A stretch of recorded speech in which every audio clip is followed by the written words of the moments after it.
road has gone off to the left.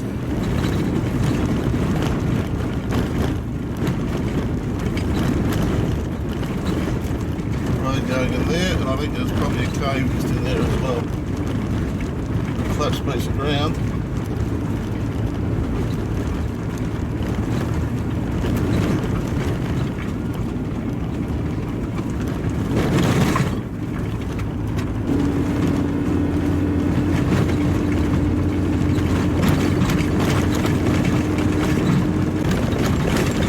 What started out as a wide road, albeit rocky, now generated into the track.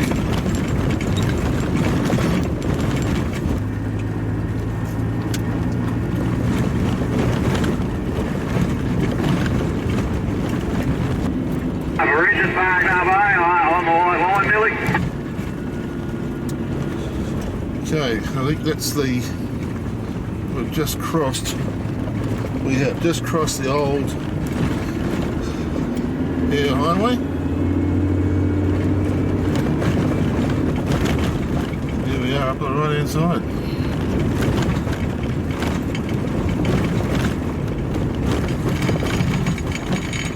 Danger, unstable buildings, approach with caution.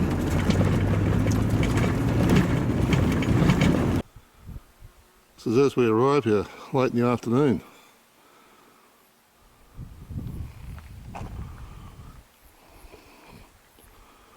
At the back there, a whole heap of old motor vehicles. And as we go further around, more old motor vehicles.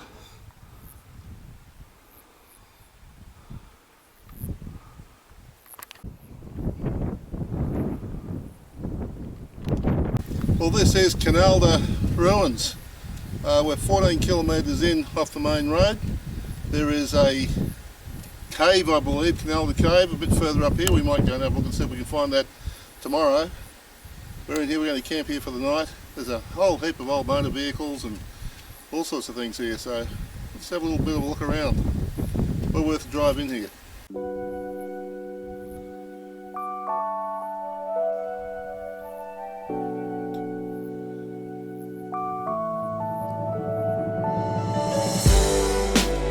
The Gurney family leased Koonalda Station from 1938 until 1988. This station was only feasible because water for their stock was pumped from Koonalda Cave lakes into the above ground storage tanks, and the historic pumping equipment still remains in the cave today. On a vast area of timeless plain, pastoralists often had to make do with materials at hand, and sleepers from the Trans-Australia Railway line near Cook were used to build the Koonalda Homestead's outside walls and fences. The timber windows and some of the doors are recycled materials from the old telegraph station at Eucla. This homestead is a rare example of World War II construction in the outback. The Koonalda Homestead complex consists of a homestead, shearer's hut, petrol outlet, generator room, workshop, storage shed, stables and a shearing shed. It was South Australia's most western pastoral property for 50 years. In 1989 it became part of Nullarbor National Park. Koonalda Homestead was a service point for travellers along the old Eyre Highway. Over the years it became a graveyard for vehicles that broke down in this harsh landscape.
This little hut actually has a visitor's book,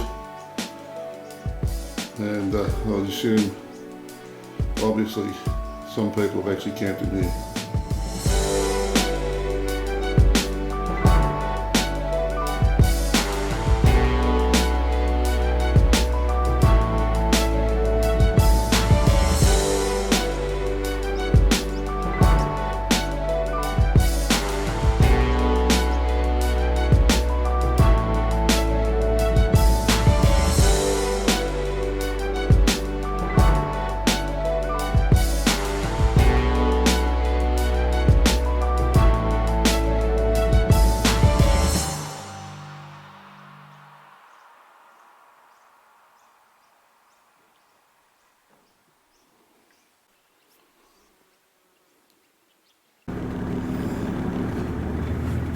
It would seem that Koonalda Cave is about another 6 kilometres further up the road, so we're going to go and have a bo peep and see what we can find. There is another cave just up the road out here, but I don't know whether that's listed or not.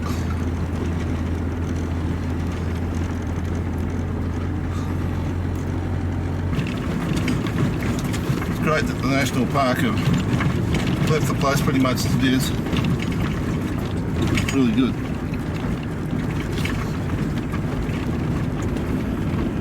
A nice piece of our heritage that has been kept. As long as we don't get idiots coming out and wanting to write all over everything and pull things apart and all that sort of thing.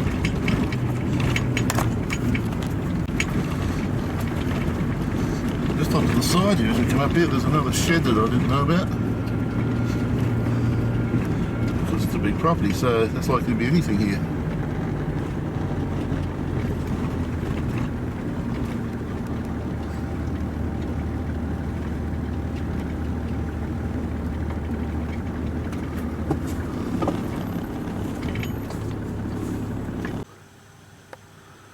This is obviously an old shearing shed or something like that.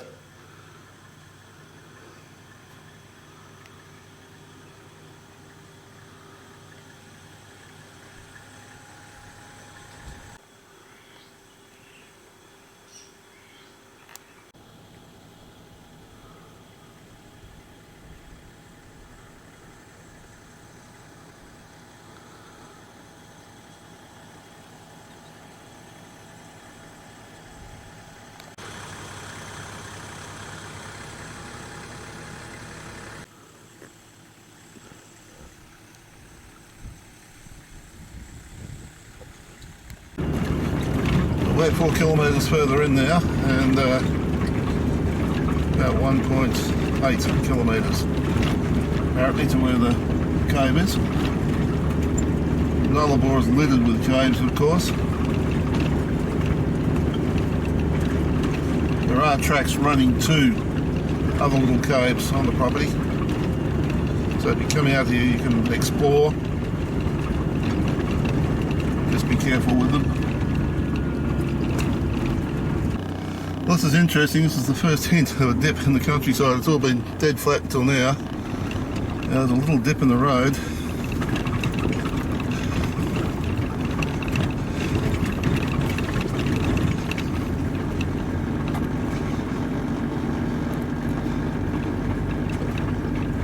Just around the corner here is the Koonalda Cave.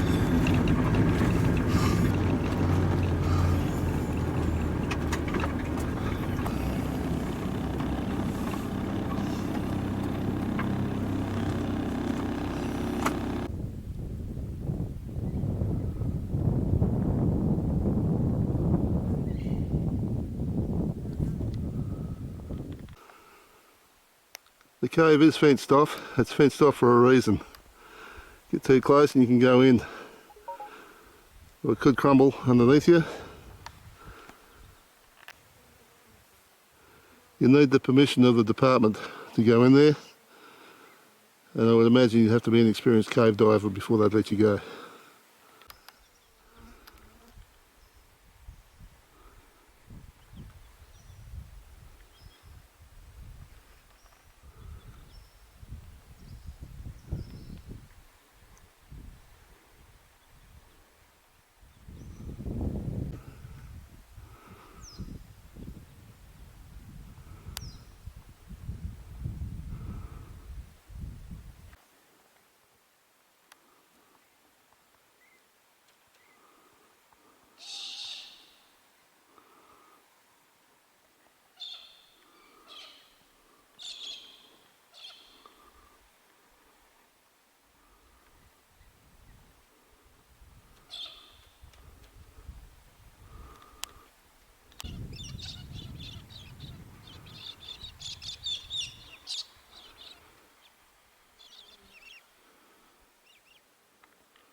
Now we're back at the homestead. Driving between the cars, and this place is a real experience.